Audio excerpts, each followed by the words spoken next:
West Indies ഓസ്ട്രേലിയക്കെതിരെ നടന്നിട്ടുള്ള test മത്സരത്തിൽ 27 റൺസിന് ഓൾ ഔട്ടായി ഒരു നാണം കെടുന്ന അവസ്ഥ നമ്മൾ കണ്ടിട്ടുള്ളതാണ്. ടെസ്റ്റ് ക്രിക്കറ്റിൻ്റെ ചരിത്രം തന്നെ പരിശോധിച്ചാൽ ഏറ്റവും ചെറിയ രണ്ടാമത്തെ സ്കോറാണ് ഈ 27 റൺസ് എന്ന് പറയുന്നത്. മത്സരം പരാജയപ്പെട്ടു എന്ന് മാത്രമല്ല, ഓസ്ട്രേലിയ ഈ ഒരു ടെസ്റ്റ് സീരീസ് വിൻ ചെയ്യുകയും ചെയ്തു 3-0 എന്ന നിലയിൽ. ഈ അവസരത്തിൽ വെസ്റ്റ് ഇൻഡീസിൻ്റെ ലെജൻഡറി പ്ലെയറായിട്ടുള്ള, ക്രിക്കറ്റിലെ തന്നെ ലെജൻഡറി പ്ലെയറായിട്ടുള്ള ബ്രയൻ ലാറ ഒരു പരാമർശം നടത്തുന്നു. അദ്ദേഹം പറയുക എന്നുള്ളത് ഒരു കുറ്റപ്പെടുത്തലാണ്. IPL-ഉം മറ്റ് ഫ്രാഞ്ചൈസി ലീഗുകളെയും ഒക്കെയാണ് അദ്ദേഹം കുറ്റപ്പെടുത്തുന്നത്. വെസ്റ്റ് ഇൻഡീസ് ക്രിക്കറ്റിൻ്റെ ഒരു തകർച്ചയ്ക്ക് അതൊരു കാരണമായിട്ട് മാറി എന്നുള്ളൊരു കാര്യമാണ് അദ്ദേഹം പറയുന്നത്.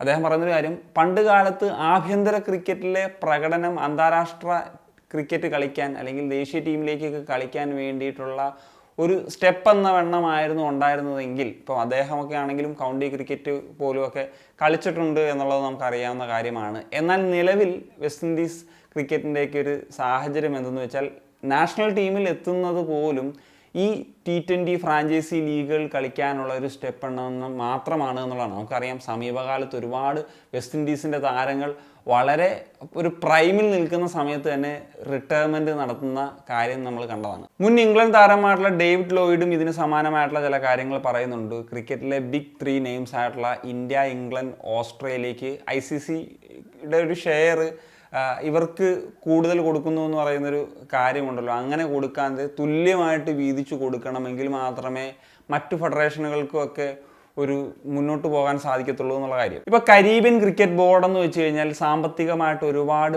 പിന്നിൽ നിൽക്കുന്ന ഒരു ക്രിക്കറ്റ് ബോർഡാണ് എന്നുള്ളതാണ്. ഇപ്പോൾ BCCIക്ക് അപേക്ഷിച്ച് നോക്കുകയാണെന്നുണ്ടെങ്കിൽ ഇപ്പം വരുമാനത്തിൻ്റെയൊക്കെ കാര്യത്തിൽ ഒരുപാട് പിന്നിലാണ് എന്നുള്ളതാണ്. ഏറ്റവും ഒരു ചെറിയ ഉദാഹരണം പറയും, ഇപ്പം നാഷണൽ ടീമിലൊക്കെ കളിക്കുന്ന ഇന്ത്യൻ താരങ്ങൾക്ക് ഗ്രേഡ് തിരിച്ച് വലിയ തോതിലുള്ള ശമ്പളം ഓരോ വർഷവും BCCI കൊടുക്കുന്നുള്ളത് നമുക്കറിയാവുന്ന കാര്യമാണ്.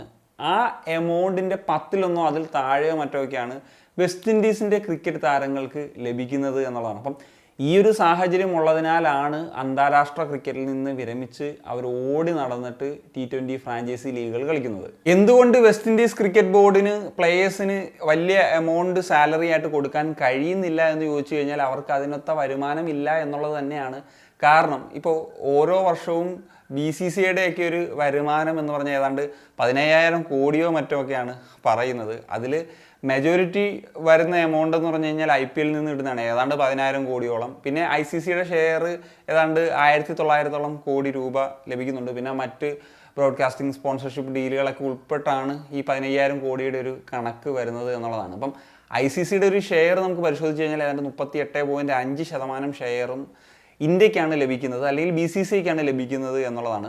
ബാക്കി 6% വീതമാണ് ഓസ്ട്രേലിയക്കും അല്ലെങ്കിൽ ഇംഗ്ലണ്ടിനും ഒക്കെ ലഭിക്കുന്നത്. അതിനേക്കാൾ വളരെ കുറഞ്ഞതാണ് അതിന് താഴെയുള്ളവർക്കും അല്ലെങ്കിൽ വെസ്റ്റ് ഇൻഡീസ് ബോർഡിനും ഒക്കെ ലഭിക്കുന്നത് എന്നുള്ളതാണ്. BCCIക്ക് 1,900 കോടി രൂപയാണ് ICCയുടെ ഷെയർ ആയിട്ട് ലഭിക്കുന്നതെങ്കിൽ വെസ്റ്റ് ഇൻഡീസിന് ഇതിൻ്റെ 10-1 മാത്രമാണ് ലഭിക്കുന്നത് എന്നുള്ളതാണ്. ഇവിടെ മറ്റൊരു പ്രശ്നം വരുന്നതെന്ന് വെച്ച് കഴിഞ്ഞാൽ, ഇപ്പം BCCയെ സംബന്ധിച്ചിടത്തോളം ICCയുടെ ഷെയർ എന്ന് പറഞ്ഞു കഴിഞ്ഞാൽ ഒരു പ്രധാന വരുമാന സ്രോതസ് അല്ല, എന്നിട്ട് കൂടി ഇത്രയും വലിയൊരു എമൗണ്ട് ലഭിക്കുന്നുണ്ട്. എന്നാൽ വെസ്റ്റ് ഇൻഡീസ് ക്രിക്കറ്റ് ബോർഡിനെയൊക്കെ സംബന്ധിച്ച് നോക്കുകയാണെങ്കിൽ അവരുടെ ഏറ്റവും പ്രധാനപ്പെട്ട ഒരു വരുമാന സ്രോതസ് എന്ന് പറയുന്നത് ഈ ICCയുടെ ഷെയറാണ്.